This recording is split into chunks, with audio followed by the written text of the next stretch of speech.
The bottom line is that 30 to 40% of cancers are preventable.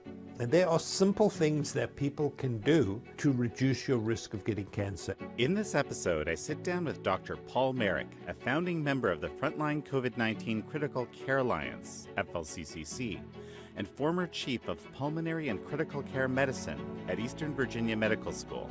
Cancer's big business. It's highly profitable. The average cost of chemotherapy for a patient is probably $100,000. He's the author of Cancer Care, the role of repurposed drugs and metabolic interventions in treating cancer. In this episode, he breaks down his key findings. This is American Thought Leaders, and I'm Yanya Kellick. Dr. Paul Merrick, such a pleasure to have you on American Thought Leaders. Thank you, Jan. Thanks for inviting me back again. So when we spoke last, some months ago, on a proper American Thought Leaders show, I'm not talking about the quick hit we did earlier about this new groundbreaking nature study, which I'll recommend our viewers watch if they haven't seen that yet. You were looking into cancer treatment, cancer prevention. You had discovered that in the scientific literature, well established, there's a whole body of literature that you incredibly well-published medical professional, in the industry for decades, were just simply unaware of. And we were talking about how astonishing that was. And you have since turned that into a book, a kind of monograph. And what you found is, I'll use that word again, absolutely astonishing. So why don't you just tell me what you discovered? Yeah, so this was by accident. And I certainly didn't know this information 3 or 4 years ago. Obviously, COVID opened up our eyes and it started this quest about looking at repurposed drugs and alternative therapies. So the bottom line is that 30 to 40% of cancers are preventable. Just through simple lifestyle changes and through supplements, you can reduce your risk of getting cancer, which is really important because about 10 million people on the planet die of cancer every year. Approximately 600,000 Americans die of cancer every year, and cancer will become the most important cause of death.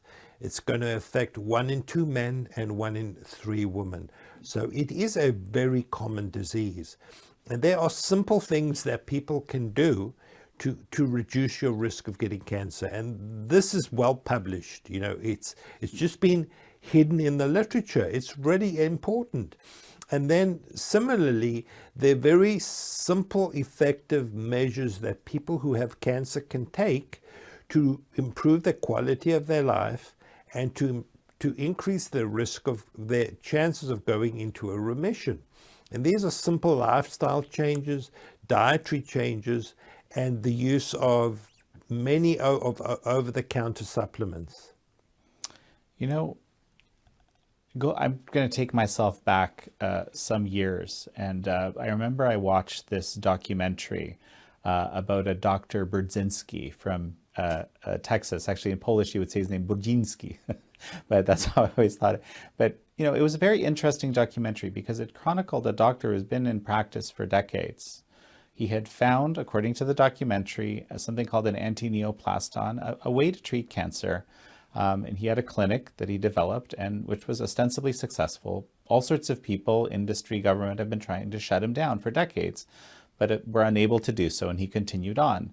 And he became this place where sort of, lost cases which were untreatable. Someone might say, oh, you could go and maybe you could try there. I've heard it helped a few people, right? And I guess the message of the documentary also was that industry didn't want to validate his findings because he owned the patents. That was the premise, and they didn't like that. So at the time I thought, oh, this seems very compelling, but I just kind of left it at that. But now, hearing everything that you're saying, this whole picture takes on a whole new meaning to me. I mean, we talked about diabetes, right? And there's, basically treatments for type 2 diabetes that have no side effect or very few side effects and are actually also work very well. But again, largely unknown, right, by the broader medical community. And this, in how many areas is this actually the case? You dug into cancer. So how many methods are there that are actually could work that we've been told are some kind of snake oil or dangerous or problematic, you know? So obviously, cancer's big business. It's highly profitable. The average cost of chemotherapy for a patient is probably $100,000. So big pharma makes a lot of money. The oncologists in this country make a lot of money. And the drugs we're talking about are cheap off-patent drugs. So you can understand why you can understand the narrative. It's much like COVID. It goes against big pharma and it goes against traditional medicine, which is a tragedy because they're very effective therapies that can really improve the patient's outcome. And some of these can be used in conjunction with standard chemotherapy. As we're not saying that, throw away standard therapy. These can be used as adjuncts and as supplements to standard chemotherapy if patients so choose. And I was stunned recently to discover that MD Anderson Hospital, which is probably one of the biggest cancer hospitals in the world, indeed has an integrative oncology program where they advise and they recommend and they coach patients in comprehensive lifestyle changes. And just these lifestyle changes, which include relaxation therapy, sleep, improved diet, improved relationships, exercise, can significantly reduce the risk of patients dying of cancer. I mean, it's an astonishing finding. Well, and there seem to be actually applying it, I guess, in isolated cases, but it's somehow in the collective understanding of how the disease needs to be dealt with, it's just not really there. No. So, you go to a traditional oncologist and the patient would ask, what dietary advice would you give me? And the oncologist will say, well, diet has nothing to do with it. You can eat whatever you want to. And we know that's just simply wrong. There's overwhelming scientific data that specific dietary interventions can have a profound effect on cancer, profound effect. And so this is this is challenging the standard narrative. So Brzezinski, is this a real therapy or what do you think? Yeah, I think it's real. It's been subject to scrutiny, and I think we should be transparent and open. So from my understanding, it seems to be an effective treatment for cancer. I don't understand all the biochemistry, but it doesn't mean we can't study it. It doesn't mean that it should be outlawed by the FDA. I think it should be investigated. There's a lot of cancer therapies have extreme side effects. I mean, radiation, chemotherapy, right? There's serious quality of life issues with these therapies. On the other hand, these antineoplastons, vitamin D, I'm not saying, they may not be a panacea, I don't know, but the point is they're not associated with these types of dramatic reductions in quality of life. So, that should be part of the equation, right? Absolutely. Yeah. I mean, in many patients, the treatment of the disease is worse than the disease. And we know the extreme toxicity of chemotherapy and radiotherapy. And, these antineoplastons seem pretty benign. And, all of the repurposed drugs that we recommend are extremely safe and effective. What does the patient have to lose? The question is where you have an intervention which is cheap, safe, and possibly could completely change the trajectory of the patient's disease. What do you have to lose? A few times when we talked about COVID in the past, we talked about vitamin D. Vitamin D seems to be this, miracle vitamin. I don't know if that's, but it, affects the immune system significantly in conjunction with some other supplements, I suppose. But it also from what you're saying, seems to have a positive impact on cancer, not just COVID. So So the vitamin D truly is an astonishing vitamin. It should be a hormone. As we know, it's very effective for COVID. It's effective for depression.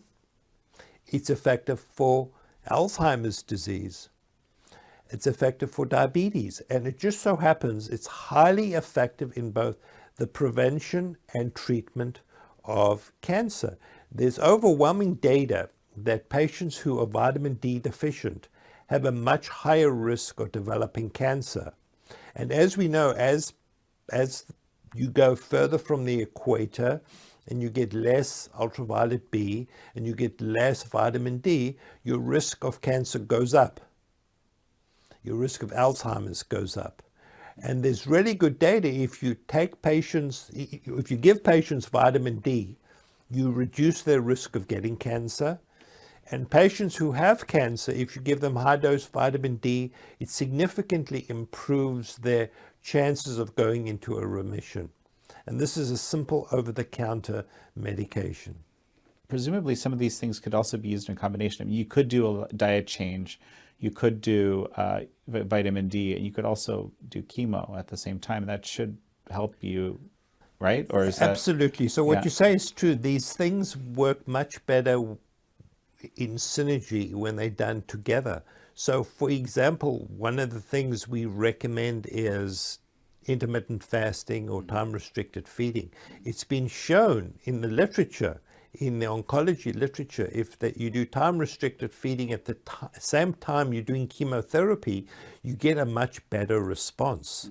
So there's absolutely no reason that if patients are undergoing standard, chemotherapy, that it should not be combined with these supplemental or complementary techniques that can only enhance the patient's response to therapy. One of the big findings in your monograph is that, or you essentially believe cancer to be a metabolic disease. Now, that is not, I would say, the conventional wisdom, is it? Yeah, so what you say is true. It's, this is based on the work of Dr. Seyfried. He's done, this is his area of expertise. He's written, hundreds of papers. He's written a book on cancer as a metabolic disease, which basically challenges the conventional wisdom that cancer is due to a chromosomal mutation.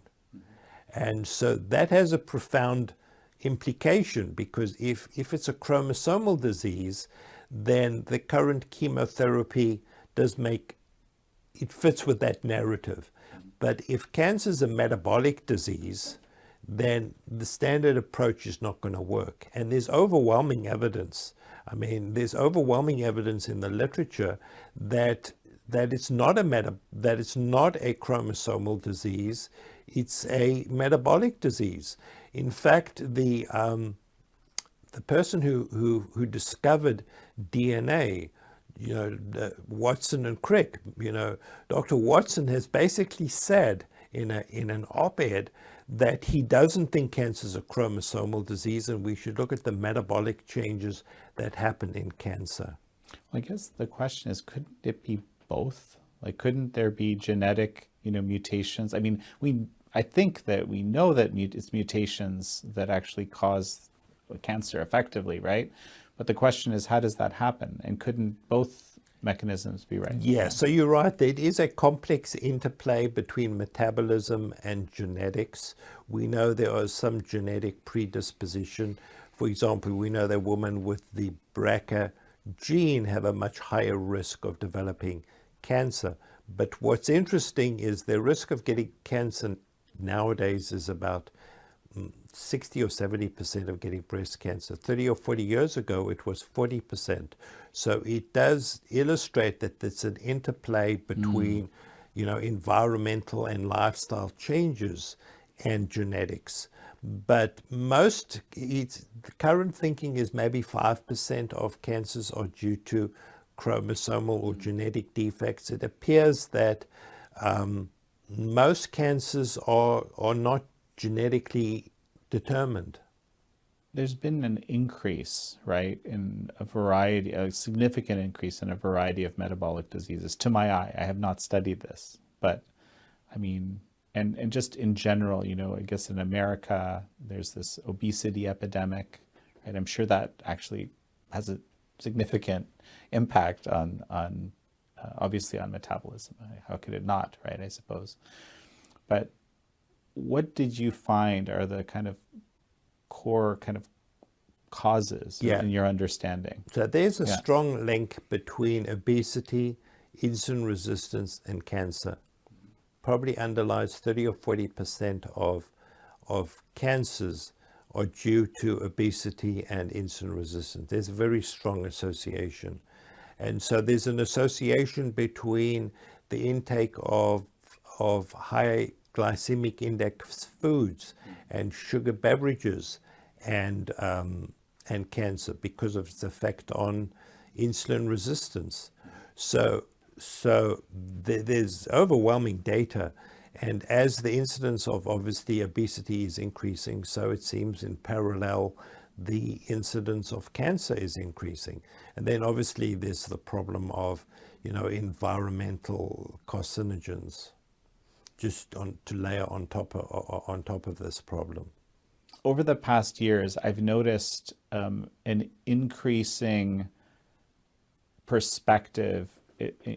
I suspect it must also be in the literature, but certainly among in the health-related discourse in media and so forth, that obesity is more a genetic disease than a lifestyle disease. Yeah, I don't think that's true, because people's genes haven't changed much over the last 30 or 40 years. But if you look at the incidence of obesity, particularly in the US, it's increased exponentially. So it is a lifestyle disease. Like most things, there may be a genetic predisposition, but I think without question of doubt that obesity is a lifestyle problem, because we eat processed foods and foods high in carbohydrates and glucose, and we snack all the time. Western people tend to eat all the time rather than doing what our forefathers did, eat 1 or 2 meals a day. So Western people eat all the time. They eat highly processed foods, high in carbohydrates and glucose. In essence, we have become, processed food addicts. Does it make sense to say that, if you just focused on the obesity issue, you would deal with a whole bunch of these other issues, perhaps even cancer, based on what you said earlier? Yeah, so I think fundamentally lifestyle change, which would start off with diet and then exercise and then sleep. If you attack those problems, I think you could eliminate almost all the chronic diseases of Western society, which would be cancer, cardiac disease, Alzheimer's disease. I think all these chronic diseases are related to bad lifestyle and lifestyle choices. So you don't think it has to do with, increased radiation? That's one of the things you hear, right, often, or... Yeah, I think obviously environmental carcinogens are important, and people or families that live near power lines are at an increased risk of certain kinds of cancer. The problem is that it's so pervasive that, pesticides and toxins are so pervasive that it's very difficult for any individual to completely eliminate. There is good data, though, that people who eat organic food, as organic as can be, have a lower risk of cancer. So there is data showing that if you eat a diet of organic food, your risk of cancer is less. So there are things that you can do, but it's pretty difficult to, not to breathe the air that we're exposed to or drink the water. But there's no question that environmental carcinogens have played a role.